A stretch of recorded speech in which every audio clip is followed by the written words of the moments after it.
Hey everybody, thank you so much for checking out this video. It's your girl LB. Welcome to my channel, Watch With Me LB, where I give you fun, fresh, and funny rants, reviews, and recaps on my favorite movies and TV shows. I am on vacation with my family at an Airbnb with the thinnest walls known to man. We talking rice paper.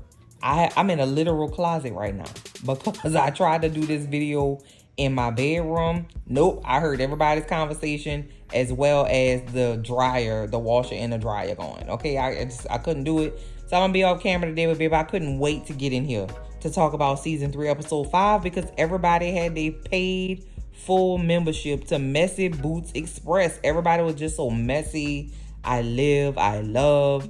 Let's get into the episode, y'all. First scene right out the gate, our poor sweet little lamb Gladys has been in a caravan with the Duke going to Sidmouth Castle. They have been riding for what I'm sure felt like 40 days and 40 nights in that carriage together. And she has been welcomed to her new home by, the townsfolk. They very excited they have a new Duchess. I feel like Bertha didn't really give that girl no tools to go into the situation that she was in, baby. But now she is there, and we about to see what Gladys get into, okay? Now we also get another quick scene with Peggy and Dr. Kirkland. They are watching a really great game of baseball, which I thought was a great inclusion into the episode, to show the African-American baseball players playing, a sport that we have played since the inception of the sport. They smoothie, Peggy and the doctor. They walking arm in arm, baby, and, she clutching all on him. You like somebody when you clutch them, child. You be touching them and, finding reasons to have your hand on their hand. It's just, very cute. And I love that for my girl, Peggy. Peggy and Dr. Kirkland walking, and here come the scallywag, okay? The scallywag in a bowl hat, Mr. Fortune, walking up. And I said, sir, what you doing up here? Okay, I thought we were rid of you. Talking to Peggy about her, novel and, asking her about her work, and they catching up. While they having this conversation, Dr. Kirkland looking at Mr. Fortune like he's small. Like, what you doing over here, little boy? Like, why are you even over here talking to my old lady? He didn't say nothing, but he definitely gave him that boop boop. Yeah, you know what I'm talking about. He was looking at him like he was small. I said, okay, doctor. I said, let me see what you got, doc. Okay, let me. So Mr. Fortune said, do you know Frances Harper? Do you want to interview her? Peggy had already told that man that she's, focused on writing her novel, and she's not really trying to do investigative journalism right now. She just said, send me your information and I'ma see, okay? Next thing you know, here go a little baby in some pigtails with a cute little dress with a big collar on and roll up talking about, hey daddy, what you got going on? Excuse me? See, that's what I'm saying, bro. You a scoundrel. Now you got a whole ass baby popping up out the ground? And he probably got families all across town. That's why he probably be so anxious to get on the train. Nope, he a scallywag. I don't like that. Now we're over there by Mr. Russell. He over there with Clay. That's that man name is Clay. I used to call him the henchman, but I know his name now. He said we got 30% of what we need to have, telling Mr. Russell that. So I'm gonna call him Big Daddy Russ. I miss saying Big Daddy Russ. I like Big Daddy Russ. I'm still mad at him. I'm gonna call him Big Daddy Russ because I like it. Okay, anyway. Big Daddy Russ and Clay in there fussing because Big Daddy Russ don't think that Clay is moving fast enough for his liking and trying to buy the railroads over there in the middle of the country. Clay said, excuse me, bro. I can't help it that you don't have enough money to buy these people out. It's not my fault, bro. You hired me to provide you counsel. I'm counseling you that your ass is about to be broke if you don't cut it out. Big Daddy Russ don't like that. He looks so evil in this scene. And I know that it's the scenery and then Morgan Spector's like facial expressions, but he literally looked like Doctor Strange when evil was taking over his body, and right before he became Dark Doctor Strange, because he was trying to tap into the dark side of, the dark magic and the dark hole, like that kind of thing. He looked real creepy. Anyway, that's how Big Daddy Russ was looking in this scene, and I said, Big Daddy Russ, you too fine for that, sir. You know what I'm saying? Take a little water. Stop drinking all that brown liquor. Drink your little H2O, okay? It's gonna loosen up your pores and, get rid of your 11 lines and stuff on your face. You do much better for it, but he ain't listen. Big Daddy Russ don't listen, and that's the problem. Child, Big Daddy Russ mess around and fire Clay. I didn't know Clay's name because Clay was out there doing the work. I hope Clay don't have a family because he ain't never seen him. I know for sure that man done missed birthdays, holidays, bat mitzvahs, Ramadan, like all the stuff. Now, I don't know that I would have fired Clay in that way. That was a bar. I just passed it up. Anyway, because now Clay mad, right? Big Daddy Russ is even more vulnerable because Clay could flip on Big Daddy Russ. So, I don't know. I'm going to have to put a pin right there because I think something going to come of that. Now over there by Big Bertha, I don't like calling her that because I'm not really here for her right now. Right at this very moment, I'm not. I'm going to go back to Big Bertha and Big Daddy Russ because I just like how it sounds when I say that because that's very much their vibe. But I'm not saying Big Bert out of affection. Just know that. She over there stress eating because they talking about her family in the newspapers and not in a way that like Kris Jenner kind of way. You know what I'm saying? Because, you know, before she would plant stuff in the papers that she wanted the people to know. But now they're writing stuff on their own because she think it's a spy in the midst, and it could be a spy in the midst. I personally think that if there is a spy, it's that lady Andre, because we don't know her. So baby Bertha getting dressed to go somewhere, and I swear when I saw that girl with that hat on, I said, baby, I want a big thing of cotton candy. That girl had a big ass pink plume of feathers on top of her head, baby. I don't know how she gonna get in that carriage, child. I don't know if the clearance height, you know when you go to like a drive-through and they say clearance 9 feet 10 inches, something like that. They need one of those on the carriage, baby, because how she gonna get in there with that big ass hat? Then I thought of, you know, on the episode of Martin when they all went to church and then Martin said, "Excuse me, but I don't mean to be rude. But can you take that fruit basket off your head?" Because he couldn't see the lady in the front of the thing. So, baby, I'm not mad at it. This one in particular was just making me hungry. Maybe I need to go eat or something. Anyway, so Big Daddy Russ said, "Girl, Bertha, I need your help. You know somebody that I need to get in the room with. So I want you to invite him over for dinner. It's this man named Merrick.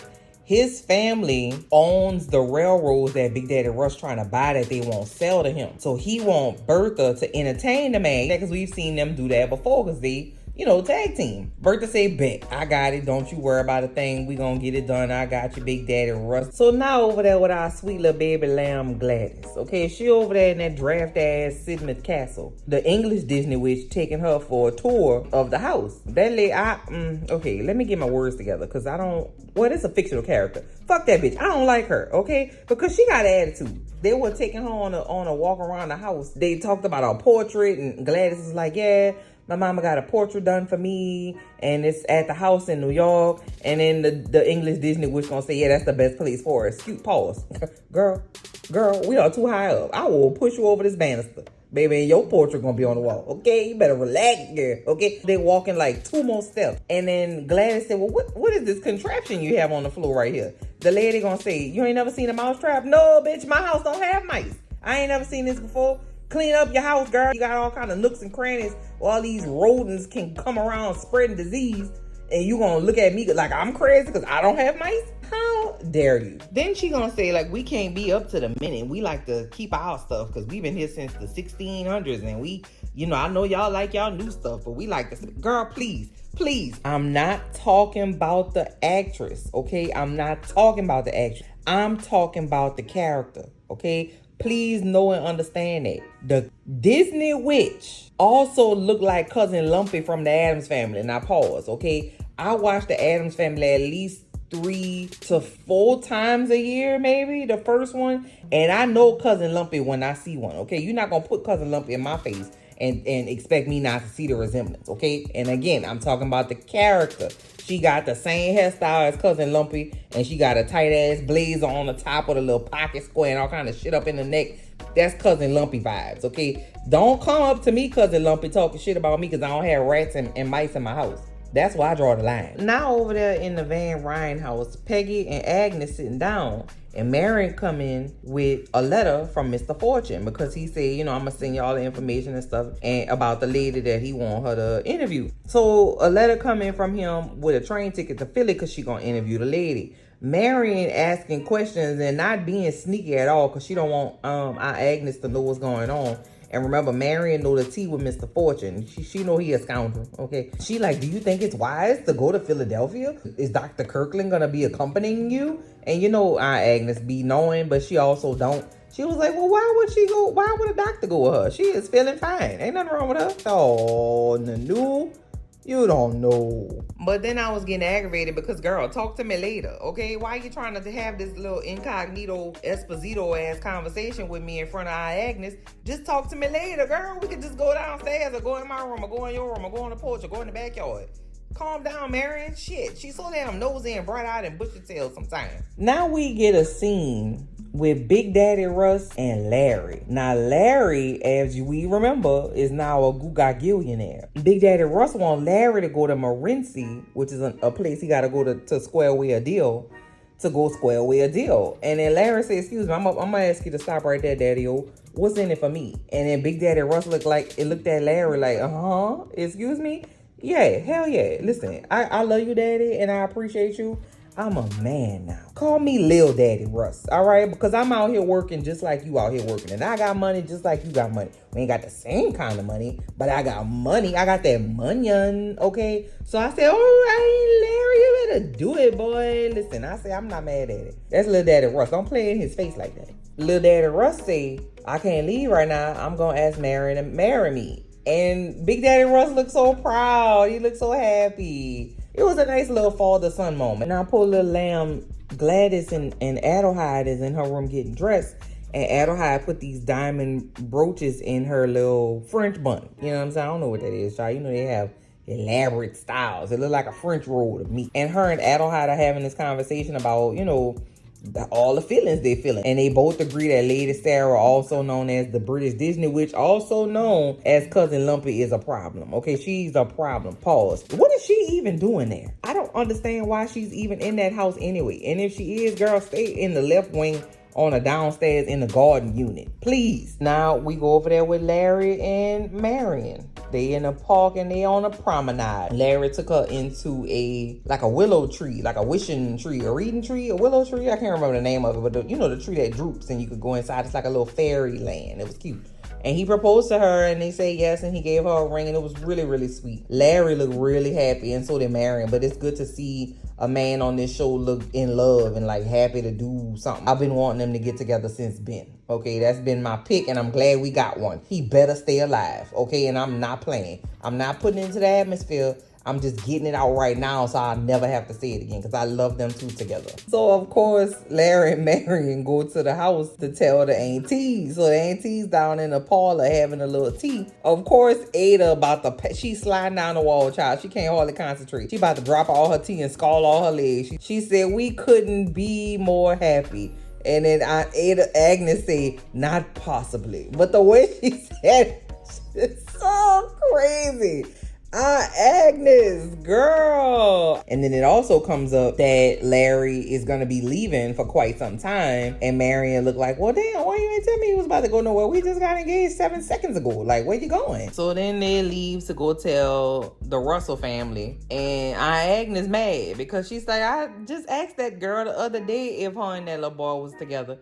And she said no. So she said, well, why every time I ask somebody a question, seem like they lie to me in my face? Cause you scary, ma'am. You always fussing about something. Girl, don't nobody want to sit in no parlor and do no goddamn crossword puzzle with you all day. I'm trying to go to do something. Shit, I'm 22. Shoot, I can't be sitting up in here with you, ma'am. You done had your life already. Trying to keep me locked up in here. Look how dark it is in here with all this wood paneling. Girl, I'm trying to see the sunshine. We over there by the sweet little baby lamb. Gladys is having her first dinner in Sidmouth Castle. She goes downstairs and her husband presents her the way that he is supposed to. Here come Lumpy Adams and snatch Gladys away from her husband because she literally about to just explode from confusion about Gladys's stars that she have in her hair. Let that girl have a star in her head. A star is born, okay? Leave Gladys alone. Jesus Christ, Lumpy. You better not ever let me find out that they got no Jamie and Cersei Lannister kind of vibe going on, because I'm gonna be mad. Then her old mean and surly ass took the Duke on her arm to walk to dinner because one of the people came in and said dinner was served. So you give a damn about the rules and the regulations and decorum and the policies and procedures and the manual and the handbook when you want to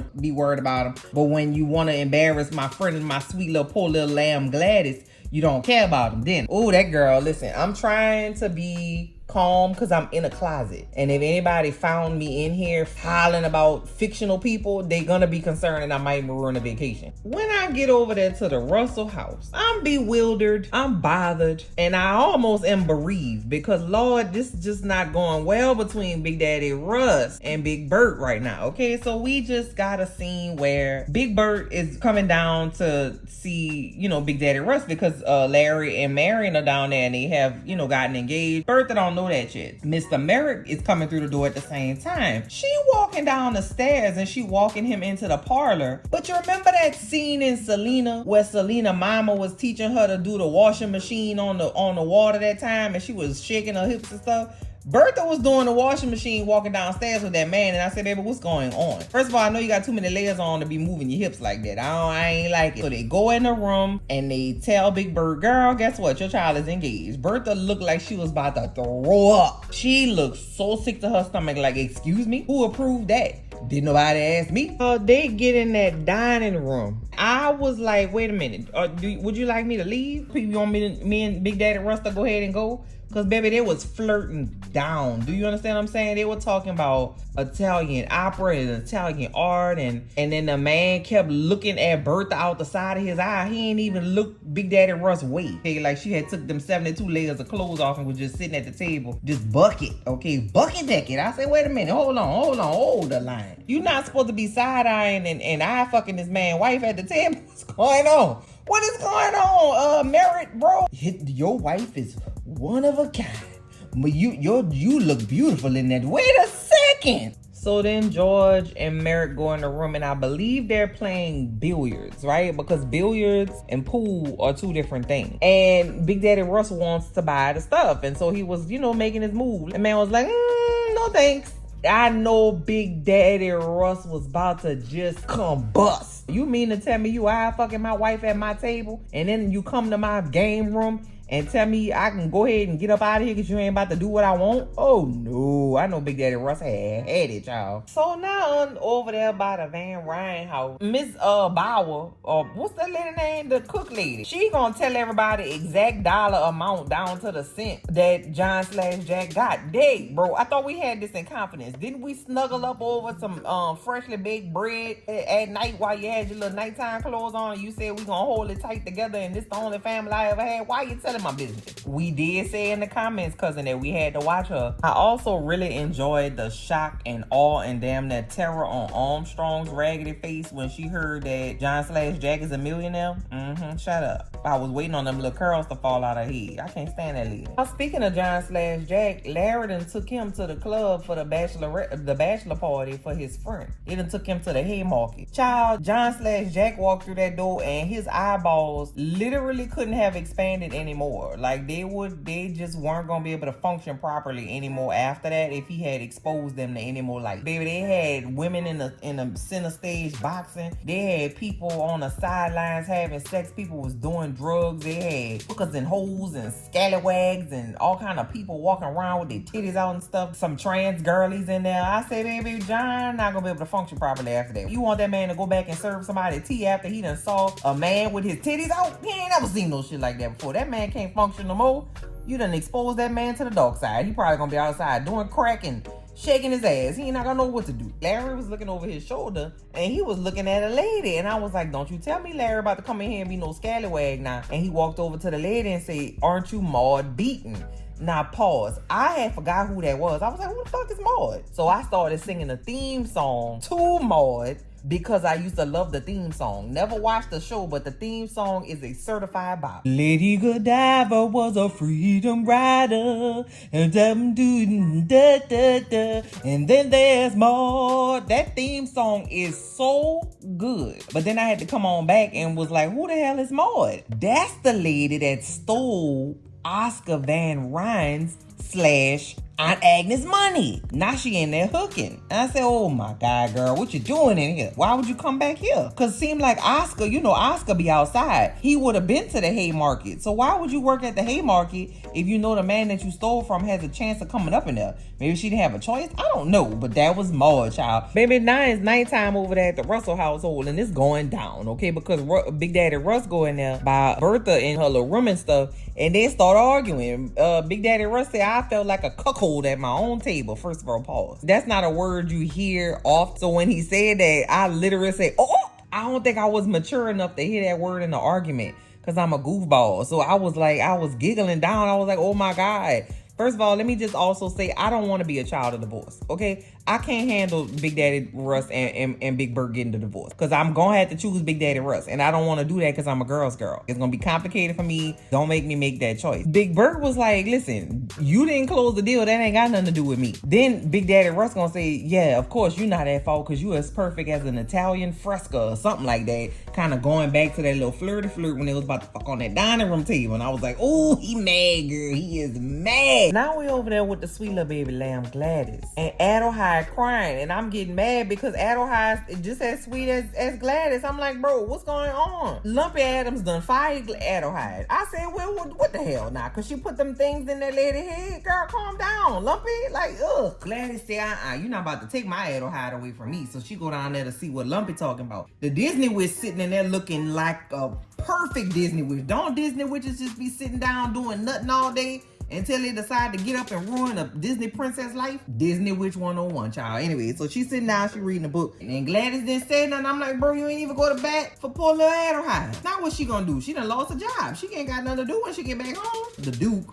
was like, why she couldn't have her maid? And then she started fussing at the Duke and saying, she's unpromising material. And the Duke was like, well, you the one wanted me to marry a Yankee bride or whatever the heck. Lumpy gonna say, well, it never occurred to me that you had to bring her home. Pause. She's not a puppy, bitch. Like, don't talk about my girl like that. Don't be rude, okay? Did nobody tell you to wear your hair like that? You made them choices. That was a choice you made for yourself. Don't take that out on Gladys and Adelheid. Now, I was concerned with what Gladys had on. She was giving me circus clown. She had a big old pink, like, lace such and such on, and like a green thing with a big bustle, child. I just really wasn't a fan of it. I said, girl, where you pull these colors out? I ain't never had nothing, no concern with what you had on in New York. Why you busting all these colors? I don't know. I just really wasn't a fan of it. But I said, girl, you got enough going on. You don't need my critique, So she sent Adelheid with a note to her people. Okay, so Adelheid done had to pack her bags and go on home. Back in New York, Larry getting ready to go to Morenci to go handle business for his daddy. And so he telling Marion bye. And then Oscar come downstairs. First of all, Oscar is just too gay. I just love Oscar down. He be wearing them sunglasses.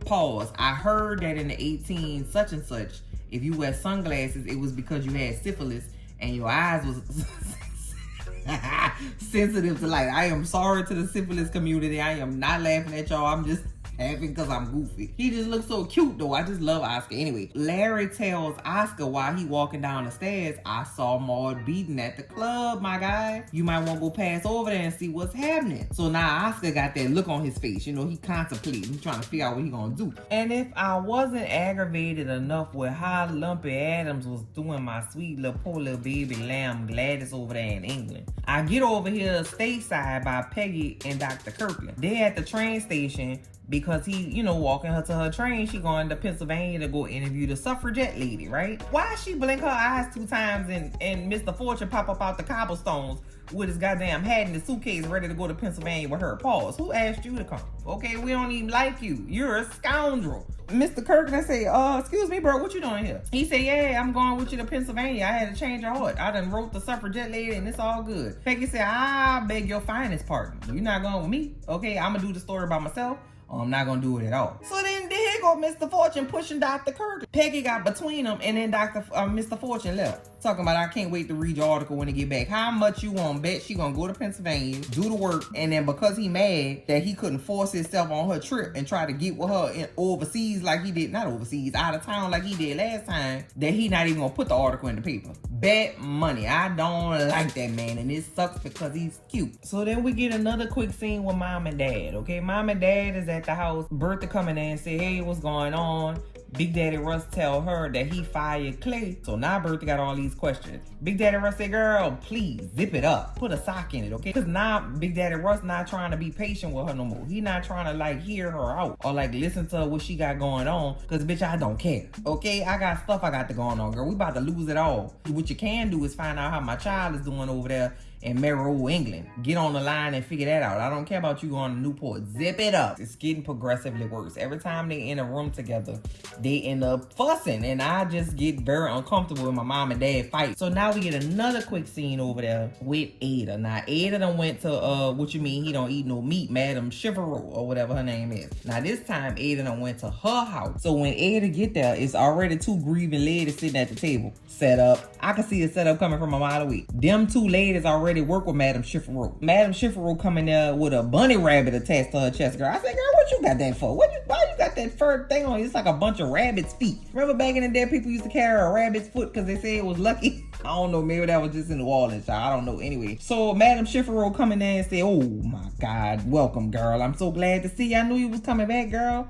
And I know you want to talk to your husband. And it's a good thing, girl, because he here. Give me something that belonged to him. So Ada give Madam Chivalry a nice little gold watch that Luke had. And she put it on her chest. And she said, ooh, girl, I feel it down in my pelvis. That man is in here. Ooh, my God. He said, girl, he loved you so much. And y'all was just so happy together. And she, of course, Ada giving, you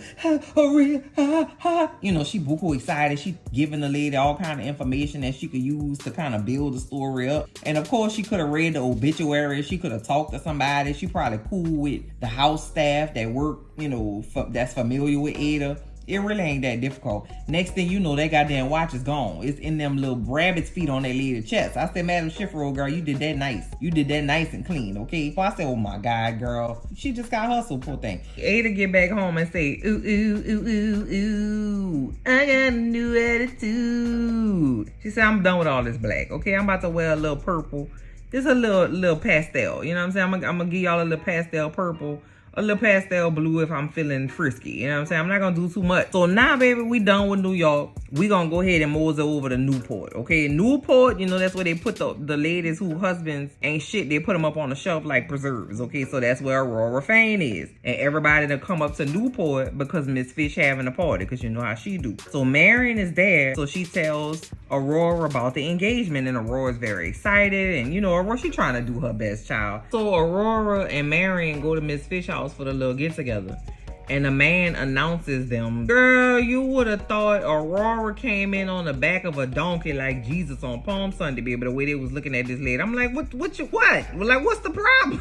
Like, y'all was just cool with this lady 48 hours ago. I get it, but I also don't. But Bertha went over there and talked to her and was like, listen, if they make you uncomfortable and they want you to leave, I'm gonna go ahead and go. And then Mrs. Fish was like, no, girl, you can't go. You the patron of the art, you know, council or whatever. I don't know what they were doing. So Aurora was like, you know what? No, don't even worry about it. I don't want to cause no trouble. I'm gonna just go ahead and go. And Marion agrees to go with her. But another layer on that was that Mrs. Astor was there.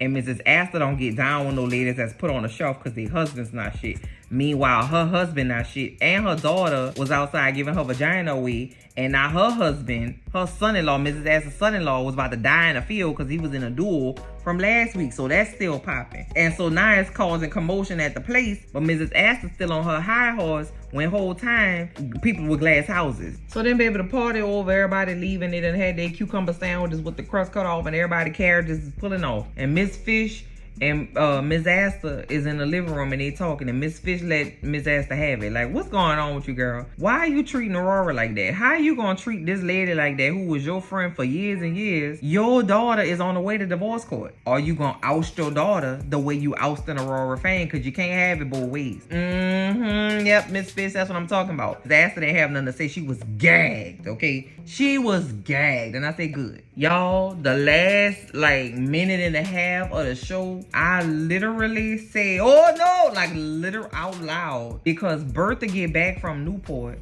and baby, I'm telling you, she ain't even get to the middle of the grand foyer before Big Daddy Russ come out the back with a letter in his hand. He came charging at Bertha ass and said, I knew it. I knew my baby was miserable. because that letter that Gladys sent reached the house and he read it. You made me weak because you was just trying to climb the social ladder with your big ass hats and your plumes and shit. And you, he ain't say none of that. That man didn't say none of that. Let me stay focused. I think I'm getting nervous because mom and dad is arguing and I don't know what to do. Bertha said, listen, Big Daddy, I'm going to go over there to England and I'm going to see about it. I'm going to fix it. Don't even worry about it. Big Daddy Russ said, well, what you going to say when you get there? What you going to do? The lady in the marriage, nah, the lady on the other side of the country. What you going to do? Ain't nothing you can say. She said, listen, Big Daddy Russ, I can fix it. Don't you worry about it. Big Daddy Russ say, I don't think I'm going to be here when you get back. What? What do you mean, Dad? What are you talking about? Listen, calm down. Everybody just chill, okay? We cannot get divorced as a family, okay? Let's all sit down at the table and have some pork or whatever y'all be drinking. And let's talk about this with cooler heads and let cooler heads prevail. Because, Lord, you can't get divorced, Big Daddy Russ and Big Bird. I need y'all, okay? What am I going to do? Now, I will say, in real life, Big Daddy Russ and Big Bird got divorced. And she married a friend of his. Let me find out she going to go ahead and marry that man she was eye fucking on that table that time. Oh, my God, y'all. I would literally die. This episode was so good. It was mess everywhere that I could see. And that's what I'm talking about. That's what I live for. I love rich people mess. Y'all, comment down below and let me know what y'all thought of this episode. I have got to get out this closet. First of all, I'm hot as hell in here. I'm going to talk to y'all in the comments. I'm going to talk to you later, cousins. Bye.